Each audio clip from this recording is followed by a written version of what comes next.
Voilà les amis, on se retrouve pour la présentation des règles. Mais juste une chose, avant je vais vous présenter un peu toutes les cartes. Donc du coup, d'un côté, il y a les cartes plantation de différentes familles. Donc du coup, il y a la famille des amarants tracés, c'est les betteraves. La famille des amarylacées, c'est tout ce qui est poireaux, ail et oignons. La famille des poissés, c'est le maïs, donc on le retrouve ici. La famille des fabacées, qu'on retrouve là, c'est tout ce qui est fèves, petits pois et haricots verts. Il y a la famille des choux et des radis, c'est les brassicacées, qu'on retrouve ici. Donc choux, navets, radis. La famille des aubergines, les solaninacées. Donc il y a les aubergines, les tomates, les patates. Ensuite, la famille qu'on connaît tous, les cucurbitacées, avec les courgettes, les concombres, les courges. La famille des carottes, les apiacées, qu'on retrouve ici. Et on termine avec la famille des astéracées, les marguerites si vous préférez, avec l'artichaut, le topinambour et la laitue.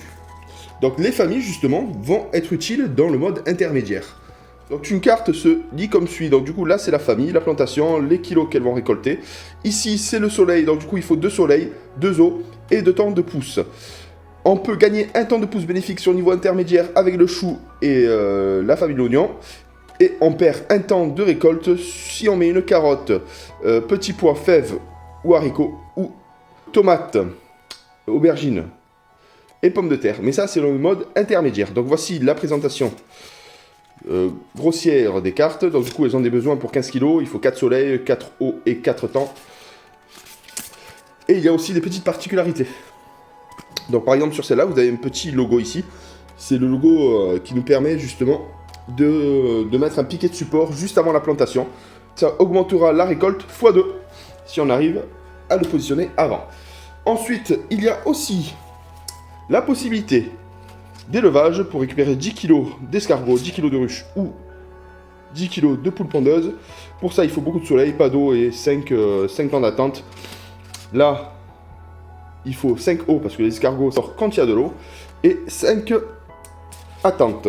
Et pareil pour les poules, il faut un peu de soleil, un peu d'eau et beaucoup d'attente. Ensuite, on a les cartes équipements. Ces cartes équipements, justement, ça, c'est des équipements pour une plante qu'on va devoir poser avant la plante pour augmenter de 2 la récolte. Donc, il y a les piquets de support, la serre, le châssis et la butte de permaculture. Justement, sur certaines cartes, il y a ces symboles-là. Donc si on arrive à positionner l'équipement avant, on double nos points. Ensuite, il y a les équipements ressources, on va dire. C'est l'accumulation. Si on accumule, en lançant les dés, des marqueurs temps, on les positionne ici, ça peut nous faire avancer. Donc il y a le composteur pour les marqueurs temps, le récupérateur d'eau pour les marqueurs eau, et l'équipement tas de pierres pour les marqueurs soleil. Donc ça va cumuler des ressources pour nous. Donc concernant les ressources, il y a différentes couleurs de jetons. Ça, c'est le jeton temps. Ça, c'est le jeton blocage fléau. Ça, c'est le jeton soleil. Et ça, c'est le jeton eau. Ensuite, il y a les fameux 2D qui vont nous permettre de récupérer des ressources. Donc, du coup, il y a le soleil. Le petit nain de jardin, justement, c'est un bonus. On peut choisir entre l'eau, le soleil ou le temps. 2 soleils, 1 soleil, soleil et pluie, 2 pluies, 1 pluie. Et exactement pareil pour les autres. C'est exactement la même chose. Ensuite, on a le jeton premier joueur qui est plutôt pas mal fait. Avec le petit jardinier qui pousse sa brouette.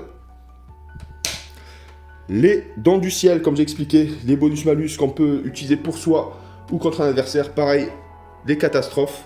Ensuite, il y a le fléau. Le fléau. Donc c'est un problème justement, il y a l'invasion des punaises. Si on a les décoctions d'ail, on n'est pas atteint. C'est du préventif ou ça peut être du curatif.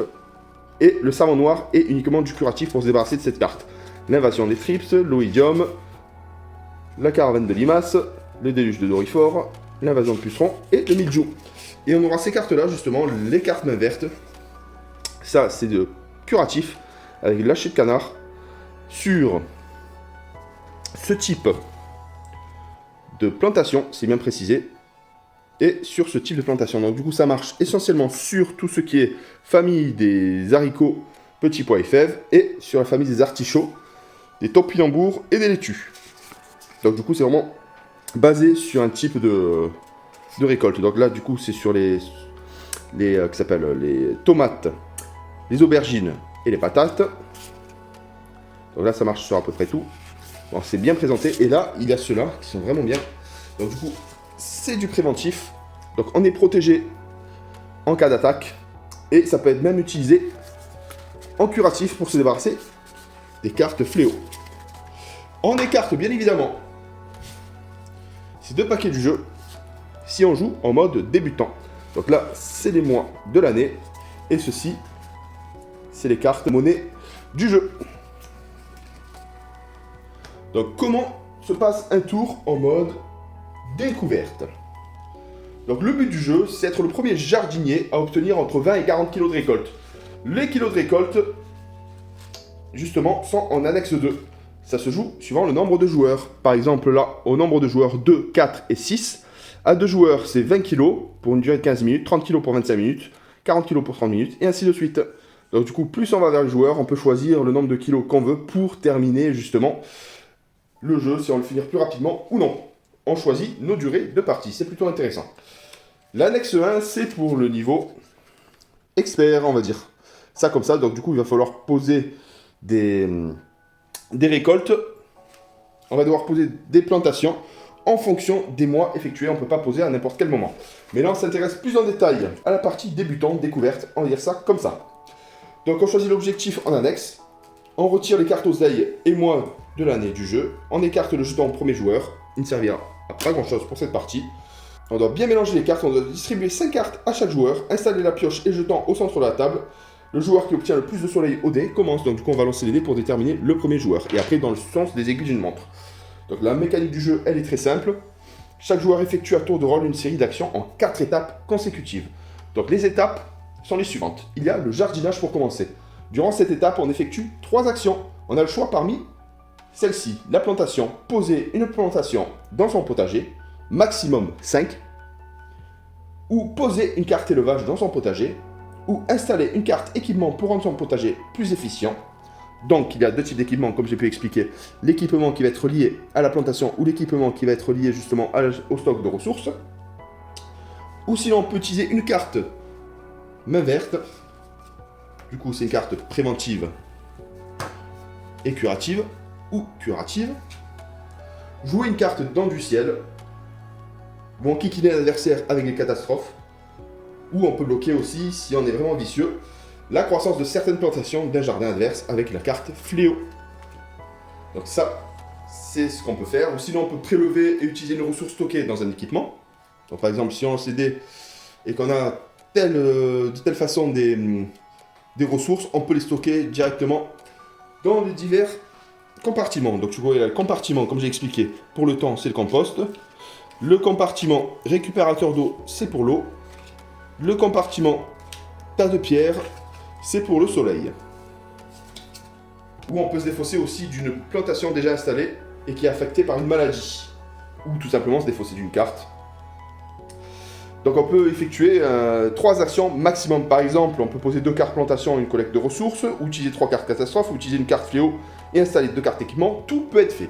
La deuxième étape, c'est la croissance. Le joueur lance ensuite les 2 dés pour collecter des ressources qu'il place sur ses plantations et élevage si nécessaire. Les ressources en excédent peuvent être placées dans les éléments de stockage, sinon elles sont remises dans la pioche. Comme j'ai expliqué, le dénain, c'est une ressource bonus. On choisit si on veut de l'eau, du temps ou du soleil. Le troisième marqueur, c'est le temps. Donc ça marque un temps. On rajoute un marqueur de la pioche. On le positionne sous notre plantation ou sous l'élevage. Et la dernière partie, on pioche, on fait du tour pour avoir 5 cartes maximum dans la main. Et le tour est terminé, on passe au joueur suivant. Quand les ressources nécessaires à la croissance d'une plantation ou d'un élevage ont été collectées, on peut récolter la carte. On la met à l'horizontale à côté de nous. tout simplement.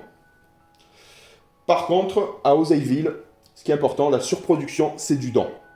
Toute récolte qui induit le déplacement de l'objectif de la partie est offerte à la banque alimentaire. La fin de partie s'achève dès qu'un joueur a réussi à récolter la production exacte en kilos demandée au début de partie. La partie intermédiaire, on rajoute tout simplement les associations de plantes qui nous permettent soit de réduire notre temps de production, soit de le ralentir. Donc par exemple, je pose une betterave. Le prochain tour, je pose une aubergine.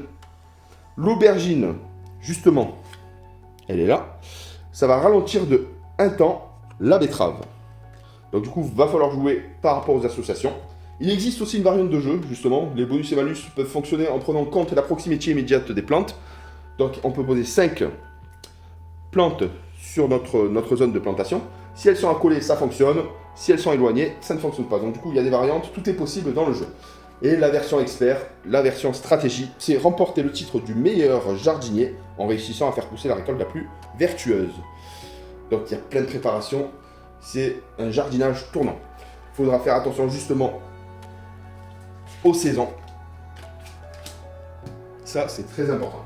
Mais là, pour commencer, vu que je débute dans le jeu, je vais vous faire une partie test sur un niveau débutant. Voilà, vous avez compris à peu près le système du jeu. On va préparer la table pour faire une partie test. Et à très bientôt. Bye bye.